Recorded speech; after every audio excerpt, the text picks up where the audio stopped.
통독대회를 진행하고 있습니다. 아마 여러분들 열심히 성경을 읽으리라 생각되어집니다.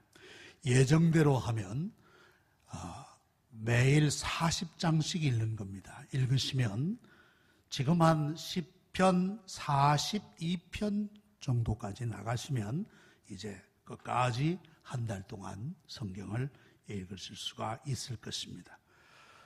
이론은 쉽지요. 그죠? 이론은 쉬워요. 매일 40장씩 읽으면 다 읽을 수 있다. 근데 실은 그게 쉬운 게 아닙니다. 어렵습니다. 눈도 아프고 허리도 아프고 피곤도 하고 어렵습니다. 그러나 그것을 완독하신 분들의 그 간증을 들으면 참 힘들었지만 매우 은혜로웠다. 매우 은혜로운 시간이었다. 또 그 성경을 다 읽어내었다는 성취감, 또 만족감, 이것 또한 컸다라는 간증을 듣습니다. 또 신년을 맞이하면 여러분들 새로운 결심을 많이 하지 않습니까? 그 가운데 아마 많은 것들이 아마 다이어트에 관한 결심이 아닌가 생각되어집니다. 저도 좀 체중이 많이 나가서 이 다이어트를 해보려고 노력을 많이 하는데 그렇게 쉽지는 않은 것 같습니다. 그런데 성경을 다이어트와 연결하여 특별한 다이어트를 행하는 사람들이 있다고 그래요. 성경을 다이어트와 연결시키는 것입니다. 그것은 바로 뭐냐? 음식이 먹고 싶을 때 성경을 읽는다는 거예요. 음식을 먹고 싶을 때. 여러분, 사람들이 배가 고프지 않은데도 뭐 자꾸 주워 먹지 않습니까? 간식을 먹고 주위에 음식이 있으면 뭐 과자도 먹고 떡도 먹고 그러는데 그 음식이 자꾸 먹고 싶다. 이건 그 무엇을 말하느냐? 영혼의 양식이 부족하기 때문이다. 그래. 자꾸 입이 뭘 땡긴다. 이건 영혼의 양식이 부족하니까 그런 현상이 일어난다. 그래서 그럴 때마다 음식을 집어 먹지 말고 성경을 읽자. 이 성경 다이어트, 이렇게 다이어트를 실천하는 그런 사람들도 있다고 합니다. 물론 이 다이어트와 성경 읽기를 이렇게 연결시킨다는 게 무리는 있죠. 그죠? 무리가 있습니다. 그럼에도 불구하고 성경을 읽고자 하는 열심, 이것은 참 귀한 것이다. 그렇게 생각이 되어집니다. 오늘 읽은 이 말씀은 하나님께서 에스겔을 하나님의 선지자로 부르는 장면입니다. 선지자라고 하는 것은 미리 앞으로 되어질 일들을 내다보면서 말씀을 전하는 자인데, 하나님께서는 이스라엘에게 이 선지자를 보내셔서 일을 하신 것, 우리 구약에서 보면 우리가 많이 볼 수 있습니다. 그래서 죄악을 지적하고 회개하게 하시고 또 그들을 새롭게 하는데 선지자들을 쓰신 것을 볼 수가 있습니다. 에스겔도 마찬가지입니다. 하나님이 그를 들어서 쓰시는데, 그런데 오늘 이 말씀에 보면 하나님께서 에스겔을 부르는 호칭이 나오고 있습니다. 2장 8절에 보면 첫 말씀이 그렇게 시작합니다. 너 인자야. 그랬습니다. 너 인자야. 에스겔을 그렇게 부르고 있습니다. 인자라는 말이 뭡니까? 그야말로 사람의 아들이라. 사람의 아들. 그런데 2장 1절로부터 3장 3절까지 나오는 이 말씀 가운데도 약 13절 말씀 가운데 보면 인자라는 단어가 6번이나 나옵니다. 여러분들 2장 1절에 그랬죠? 그가 내게 이르시되 인자야. 3절에 인자야. 6절에 인자야. 8절에 인자야. 3장 1절에 인자야. 3장 3절에 인자야.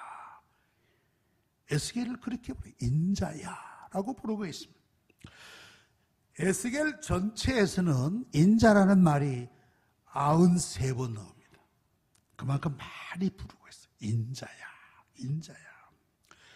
문자 그대로 하면 이것은 사람의 아들이라고 하는 뜻인데, 인생 또는 사람을 칭하는 말입니다. 근데 하나님께서 왜 에스겔을 인자라고 부르느냐? 그것은 너는 연약한 사람이라, 연약한 사람이라, 이걸 알라라는 말씀입니다. 그래서 하나님 앞에 더욱 겸비한 위치에 서라고 하는 말씀이에요. 더욱 겸비한 위치에 서서 일을 감당해라. 아무리 그가 신비한 하나님의 은혜와 능력을 받고 누린다고 할지라도 그는 하나님의 권능과 보좌 앞에서는 작은 연약한 존재일 수밖에 없다. 연약한 사람이다 라고 하는 말씀입니다. 그래서 하나님께서는 에스겔이 자기의 신분이 어떠한 자인가 하는 것을 깊이 깨닫기를 원하신다는 말씀이에요. 이사야 2장 22절에 보니까 이런 말씀이 나옵니다. 너희는 인생을 의지하지 말라.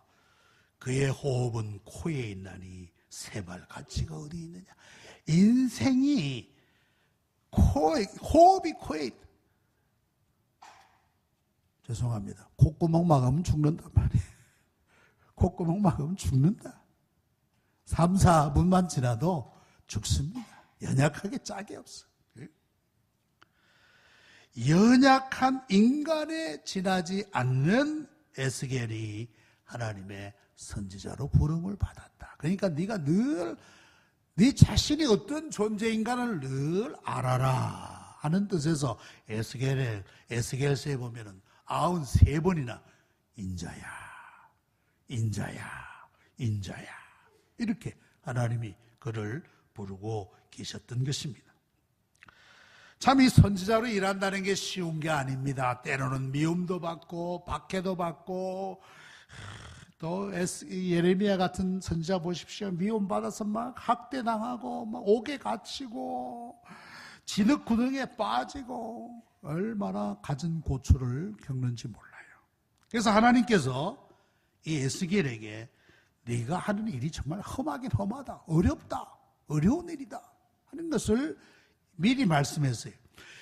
여러분들 에스겔 2장 6절에 보면 그런 말씀이 나오고 있습니다. 인자야, 너는 비록 가시와 찔레와 함께 있으며 전갈 가운데 거주할지라도 그들을 두려워하지 말라. 가시와 찔레, 자꾸 찌르는 것들. 그리고 전갈은 얼마나 무서운 해충입니까? 이 독에 물리면 이 생명이 위협받을 정도로 아주 치명적인 독을 가지고 있단 말이에요.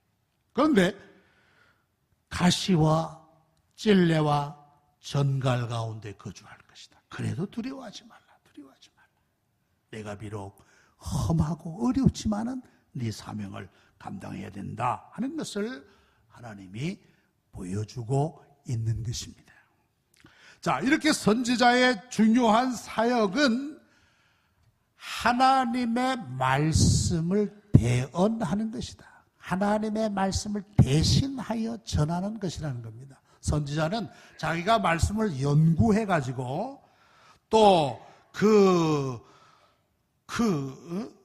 자기가 연구한 말씀을 전하는 게 아니에요. 주신 말씀.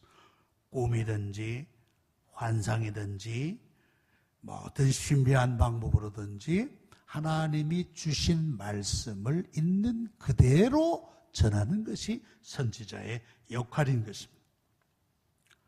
하나님이 주신 말씀 그대로. 네. 내가 복음이 아닙니다. 내가 복음. 내가 복음을 전하는 사람은 선지자가 아니에요. 하나님 주신 말씀을 전하는 게 선지자란 말이에요. 자, 이렇게 말씀의 종으로서 하나님이 그에게 가장 먼저 명령하셨습니다. 그 명령이 뭐냐? 내가 네게 주는 것을 먹으라 하시는 말씀이에요. 내가 내게 주는 것을 먹어라. 그 하나님이 주시는 것은 뭐냐? 여러분 2장 9절에 보니까 내가 보니 보라 한 손이 나를 향하여 펴지고 보라 그 안에 두루마리 책이 있더라. 두루마리 책을 보여주면서 이거 먹어라. 이거 먹어라. 여러분 두루마리 책이라고 하는 것은 고대 사회에서 양피지 혹은 파피루스 이러한 것을 종이로 삼아서 거기에다 글을 쓰는 일종의 책이죠. 두루마리 책입니다. 그러니까 지금 이 에스겔이 이 두루마리를 먹으라고 하는 이 말씀은 실제로가 아니라 환상 중에 하시는 말씀, 환상. 하나님이 환상을 통해서 보여주시는 말씀이라고 하는 것입니다. 그런데 하나님이 주시는 그 두루마리 책을 보니까 그 안팎에 글이 있더라. 그것이 쫙 펴지는데 그 안팎에 글이 있더라. 보통 두루마리는 앞면에만 글이 있습니다. 앞면에. 뒷면에는 글이 쓰이지 않고 앞면에. 그런데 이 안팎으로 쓰여졌다는 것은 그만큼 글의 내용이 많다는 거예요. 근데 그 내용은 구체적으로 뭡니까? 그 위에 애가와 애곡과 재앙의 말이 기록되었더라. 그게 정말 기쁘고 복되고 축복의 말씀이 기록되어 있으면 좋으련만 애가가 뭐예요? 슬픔의 노래, 애곡과 재앙의 말이 기록되어 있더라. 이것은 장차 이스라엘이 받을 하나님의 심판을 기록한 말씀이라고 하는 것입니다. 이거 먹고 이스라엘 족속에게 말하라 하는 거예요. 말하는 거예요. 그게 선지자의 하는 일이에요. 선지자의 하는 일. 심판의 말을 좋아할 사람은 아마 아무도 없을 거예요. 심판의 말. 심판한다, 망한다, 죽는다, 우리가 포로로 끌려갈 것이다. 그 말 좋아하는 사람 별로 없어요. 예레미야가 그 말 자꾸 하다 보니까 그냥 모든 미움을 받았던 거예요. 에스겔은 먼저 이 말씀을 먹어야 했어요. 이 말씀을 먹어라. 그 말씀을 받아 먹어라. 내가 내게 주는 것을 먹어라. 이 받은 말씀을 또한 이스라엘 백성들에게 전해주는 역할을 해야만 했던 것입니다. 자, 이 하나님의 말씀 앞에 에스겔이 어떤 반응을 보였느냐? 3장 2절에 보니까 내가 입을 벌리니 그가 그 두루마리를 내게 먹이셨다. 그랬습니다. 내가 입을 벌렸다. 내가 입을 벌렸다. 이 말은 뭡니까? 그 말씀을 받아 먹겠다는 거예요.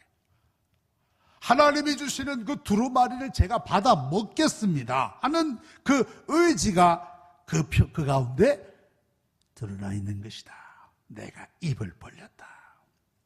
여기는 연세 많으신 어르신들이 많이 계신데 우리 젊은 우리 부모님들 애기들 키울 때 약 먹이기 힘들지 않습니까? 약 안 먹겠다고 막 발버둥 치고 울고 입을 꽉 다물고 있으면 이 약을 어떻게 먹이기가 힘들단 말이에요. 입을 벌려야 약을 먹이는데, 그렇죠? 입을 벌려야지. 여러분 가끔 이 동물의 왕국과 같은 이런 자연 다큐멘터리를 보면 저기 나옵니다만은 새끼 새들이 어미가 물어다주는 벌레를 받아먹는 광경이 나옵니다. 저 새끼 새들의 입을 보십시오. 찢어질 정도입니다. 찢어질 정도로. 입을 쫙 벌리고 그 어미가 물어다주는 것을 아주 그냥 기쁘게 받아먹는 모습이 저렇게 나와 있어요. 입을 쫙쫙 벌리고. 입을 쫙쫙 벌리고. 내가 입을 벌린다. 에스겔이 표현하는 것은 마치 저렇게 하나님이 주시는 두루마리를 내가 받아 먹는다 하는 그런 의지를 표현하는 것이라고 볼 수 있습니다. 아마 공부하는 학생들이 말이에요. 저는 참새처럼 입을 쫙쫙 벌리고 선생님이 주시는 말씀을 한마디만 놓치지 않고 그냥 받아 먹는다면 다 우등생들 거예요. 다 우등생. 우리도 하나님의 말씀을 먹어야 됩니다. 먹어야 에스겔이 이렇게 하나님의 말씀을 내가 입을 벌리니 그가 두루마리를 내게 먹이셨더라. 여러분들 입을 벌리셔야 돼. 입을 벌리셔야 돼. 그렇다고 지금 입을 벌리라는 건 아닙니다. 입을 벌려야 돼. 입을 벌려야 받아 먹을 수가 있다는 말씀입니다. 우리가 어떻게 하나님의 말씀을 먹을 수가 있습니까? 그것은 두 가지입니다. 공적인 것과 사적인 것이 있습니다. 공적인 것은 바로 뭐냐? 예배에 나와서 설교를 듣는 것입니다. 설교. 여러분들이 지금 설교를 듣는 것은 하나님의 말씀을 먹는 것입니다.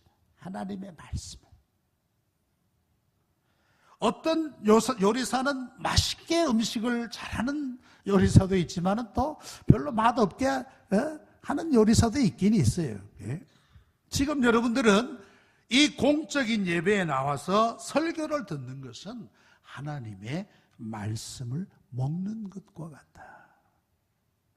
그래서 목사는 음식을 맛있게 해야 될 책임이 있는 거예요. 성도들이 어떻게 그 말씀을 달게 잘 받아 먹을 수 있을까? 어떻게 이 말씀을 요리를 잘해서 성도들에게 그 말씀을 전해줄까? 이 목사의 가장 중요한 직책은 하나님의 말씀을 전하는 것이란 말이에요. 하나님의 말씀. 여러분들 초대교회가 부흥할 때 교회가 사회적인 일도 많이 했습니다. 봉사도 많이 했습니다. 구제도 많이 했습니다. 근데 그 구제하는 일에 누가 앞장섰느냐? 사도들이 앞장서서 구제미를 사다가 다 나눠주고 하는데 불평이 생깁니다. 헬라파 과부들이 자기들은 빠뜨려 놓고 유대인들만 구제한다는 막 불평이 생깁니다. 교회 안에 이 구제로 말미암아 막 불평이 생긴단 말이에요. 그래서 사도들이 생각해서 왜 이런 불평이 생길까? 왜 이런 일이 있을까? 우리가 사도들이 본연의 일을 하지 않고 부차적인 일을 했구나. 이걸 깨달아. 이걸. 본연의 일. 사도들이 해야 할 본연의 일은 기도하는 일과 말씀 전하는 일인데 그것 제쳐놓고 구제하다 보니까 이런 잡음과 불평이 생기는구나. 그래 깨달아가지고 어떻게 합니까? 우리 가운데 지혜와 성령이 충만한 자 7을 뽑아서 집사로 세우자. 그래서 집사가 나온 거예요. 그래서 집사. 구제하는 일을 다 그들에게 맡기고 사도들은 말씀과 기도하는 일에 전무하였더라. 그랬더니만 교회가 더 부흥해지는 이런 놀라운 역사가 일어났던 걸 볼 수 있습니다. 그러니까 우리가 이 공적 예배를 통해서 설교 가운데 하나님의 말씀을 먹는다는 것입니다. 하나님의 말씀.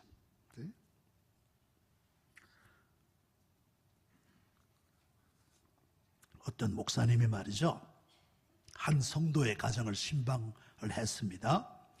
대화하는 중에 그 성도님이 이런 말씀을 하시는 거예요. 목사님, 저는 매주 목사님 설교를 들으면서 생활이 많이 변화되었습니다. 그렇게 말하는 거예요.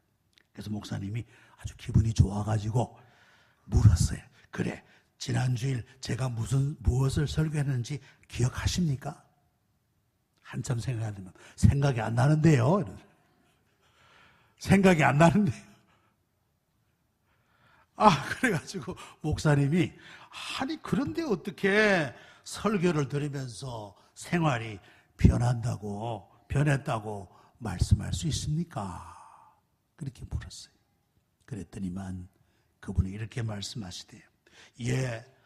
설교는 오래 기억하지 못해도 예배에 참여하면서 저는 많이 변화되었습니다. 마치 빨랫감이 물속에서 깨끗하여지는 것처럼 설교를 듣는 시간은 저희 마음을 물속에 담갔다가 꺼내는 것 같아요. 마치 마음의 때를 빼는 시간과 같아요. 내가 비록 지난주 설교, 목사님 설교한 본문과 제목은 내가 기억하지 못한다 할지라도 설교를 들을 때 나는 이런 은혜를 체험합니다. 그렇게 고백했어요. 우리가 공적 예배를 통해서 하나님의 말씀을 먹습니다. 여러분들 지금 식사 시간입니다. 무슨 시간입니까? 영적 식사 시간, 영적 시간. 요거 맞춰야 육적 음식을 드십니다. 영적 식사 시간이다. 믿음은 들음에서 나며 들음은 그리스도의 말씀이라. 그렇게 말합니다. 믿음은 들음에서 나며 들음에서. 혹시 우리 가운데 아직도 믿음이 없어서 그저 교회 나오시는 분들도 계실 겁니다. 믿음 없이. 그래서 나오세요. 하나님 말씀을 자꾸 귀담아 들으세요. 귀담아. 그러면 우리 마음에 그 말씀이 뿌리가 내리고 그 말씀이 우리에게 믿음을 낳게 하는 거예요. 공적인 예배를 통해서 우리가 하나님의 말씀을 먹고, 두 번째는 사적으로 개인적으로 성경을 읽는 것입니다. 여러분 1년 한 달 동안 지금 성경 통독하듯이 사적으로 성경을 읽는 건데, 그건 또 개인적으로 하나님의 말씀을 먹는 것이라고 표현할 수가 있는 거죠. 집에서 밥 먹듯이, 집밥 먹듯이 우리는 성경을 먹는 것이다. 사도행전 8장에 보면 에디오피아 내시가 나옵니다. 이 사람은 재무장관이었던 것 같아요. 예루살렘에 예배하고 고국으로 돌아가는 길입니다. 수레를 타고 내려갑니다. 수레. 그 당시에는 무슨 길이 포장이 되어 있었겠습니까? 덜컹거리는 흔들리는 그 수레에 앉아서 그가 뭘 했느냐? 성경을 읽고 있었어요. 성경. 두루마리 성경을 읽고 있었어요. 그때 성경이 뭐냐? 이사야 53장 7절 말씀. 그는 도살자에게로 끌어가는 양과 같이 끌려갔고, 털 깎는 자 배에 있는 어린 양과 양이 조용함같이 그의 입을 열지 아니하였더라. 이사야 53장 7절을 읽긴 읽는데 이게 무슨 뜻인지 전혀 모르는 거예요. 그때 하나님께서 빌립 집사를 보냅니다. 빌립 집사를 보내서 그 말씀을 자세히 풀어 일러줬는데, 그 어린 양은 바로 예수님을 가리킨다. 예수님이 바로 도살장에 끌려가는 양처럼 끌려가서 죽으셨습니다. 복음을 들었어요. 복음을 들었어요. 그래서 그는 기쁨으로 그 가던 길에 시내가에서 세례를 받고 기쁨으로 고국으로 돌아갔더라. 그 흔들리는 마차 위에서 하나님의 말씀을 읽을 때 하나님께서 그에게 그런 은혜를 허락해 주신 것을 볼 수가 있어요. 사적으로 하나님의 말씀을 먹고 있을 때 하나님이 그에게 더 큰 은혜를 주신 것을 우리는 알 수 있어요.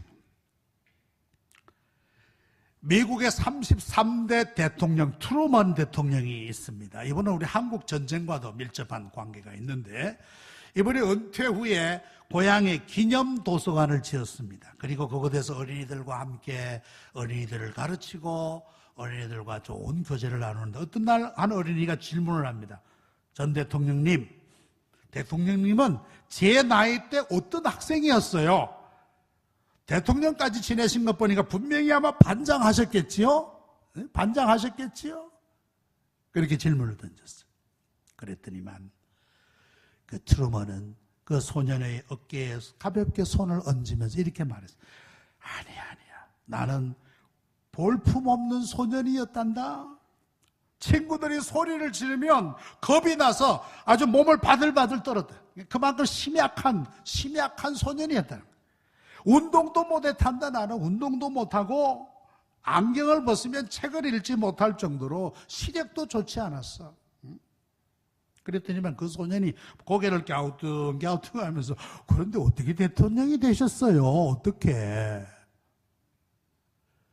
그때 한 말이 저 말이, 나는 매일 성경을 읽었단다. 하나님이 등 뒤에서 나를 밀어주고 계시다는 것을 알게 되었단다. 빌립보서 4장 13절이 나에게 많은 용기를 주었지. 빌립보서 4장 13절, 내게 능력 주시는 자 안에서 내가 모든 걸 할 수 있다는 말씀 아닙니까? 그래서 일단 일을 시작하면 끝까지 밀고 나갈 수가 있게 되었어. 나는 성경을 많이 읽어서 대통령이 될 수 있었단다. 그는 심약한 소년이에요. 심약한 소년. 그러나 하나님의 말씀이 자기를 강건하게 붙드시고 자기에게 이런 힘을 주었다. 그렇게 말합니다. 이 대통령을 작은 거인이라 그래요. 작은 거인. 아주 작은 거인으로서 책임을 잘 감당한 대통령입니다. 이렇게 하나님께서 에스겔에게 받아 먹어라. 너는 내가 내게 그 주는 두루마리를 먹어라. 내 배에 넣으며 내 창자에까지 채우라. 그 말씀을 소화하라는 게 소화. 말씀을 받아 먹고 그 말씀을 잘 소화하고 그 받은 말을 너는 선지자로서 증거해라 하시는 말씀인 것입니다. 그런데 내 입에서 달기가 꿀 같더라. 그래서 말씀이 꿀과 같더라. 예레미야 15장 16절에도 보면 만군의 하나님 여호와시여 나는 주의 이름으로 일컬음을 받는 자라. 내가 주의 말씀을 얻어먹었사오니 주의 말씀은 내게 기쁨과 내 마음의 즐거움입니다. 내가 주의 말씀을 얻어먹었더니, 주의 말씀을 먹었더니 그 말씀이 내게 기쁨과 즐거움이라. 이렇게 표현했어요. 성경에는 하나님의 말씀이 단 꿀보다 달다 하는 그런 표현들이 있습니다. 그러나 성경은 쓴맛도 있습니다. 여러분, 쓴맛도 있다는 걸 기억해야 돼요. 쓴맛도. 요한계시록 10장 10절에 보면 내가 천사의 손에서 작은 두루마리를 갖다 먹어버리니 내 입에는 꿀같이 달아 먹은 후에는 내 배에서 쓰게 되었더라. 입에서는 단데 말이죠. 입에서는 단데 먹은 후에는 내 뱃속에서 쓰게 되더라. 아니 전제는 달다 그러더니만 이번에는 또 쓰다 그러냐. 예? 성경에 쓴맛도 있다. 쓴맛. 하나님의 말씀이 달기만 하면 얼마나 좋겠습니까?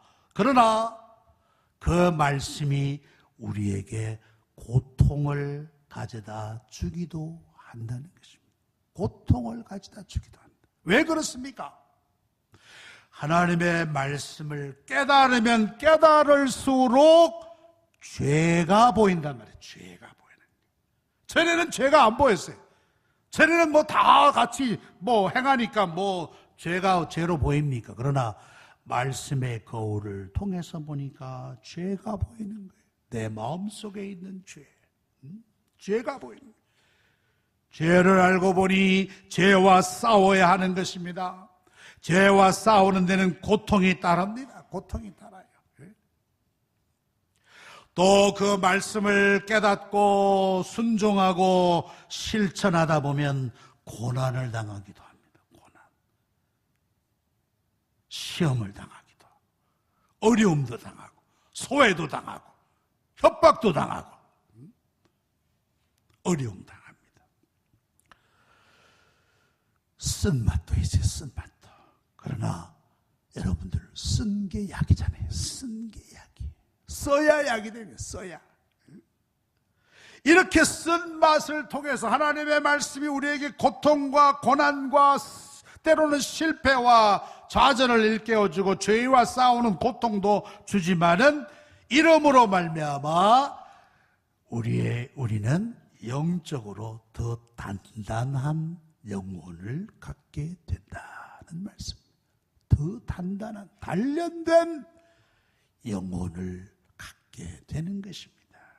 그러면서 더 성숙한 신앙의 자리로 나아가게 되는 거예요. 그래서 성경은 달기도 하지만 쓰기도 하다라는 사실이에요. 말씀을 맺겠습니다. 청교도 설교자인 토마스 왓슨은 이런 말을 했어요. 마음이 따뜻해지는 것을 느낄 때까지 성경 읽기를 멈추지 말라. 성경에서 정보만 제공받지 말고 성경으로 불타오르라. 성경으로 불타오르라. 그 영혼이 하나님의 말씀으로 불타오르라. 그 성경에서 단순한 정보만 받지 말고 야곱의 12아들이 누구냐? 단순한 정보가 아니라 성경으로 불타오르라. 그렇게 말했습니다. 초대교회 이후에 유명한 교부인 오리겐이라는 사람이 있었습니다. 그분은 성경을 읽을 때마다 라는 기도를 이렇게 했습니다. 주님, 우리에게 영감을 베푸셔서 밤낮으로 성경을 읽고 묵상하게 하소서. 성경을 읽을 때마다 우리에게 필요한 참된 깨달음을 주시고 성경에서 우리가 얻은 가르침을 실천하게 하소서. 성경에 대한 깨달음이나 그것을 실천하려는 선한 의지도 당신의 은혜로운 사랑에 뿌리 내리지 않으면 아무 소용이 없음을 압니다. 그래서 비오니 성경의 언어들이 단지 흰 종이에 적힌 글씨만이 아니라 우리 가슴에 당신의 은총을 전해주는 통로가 되게 하소서. 아멘. 당신의 은총을 전해주는 통로가 되게 하소서.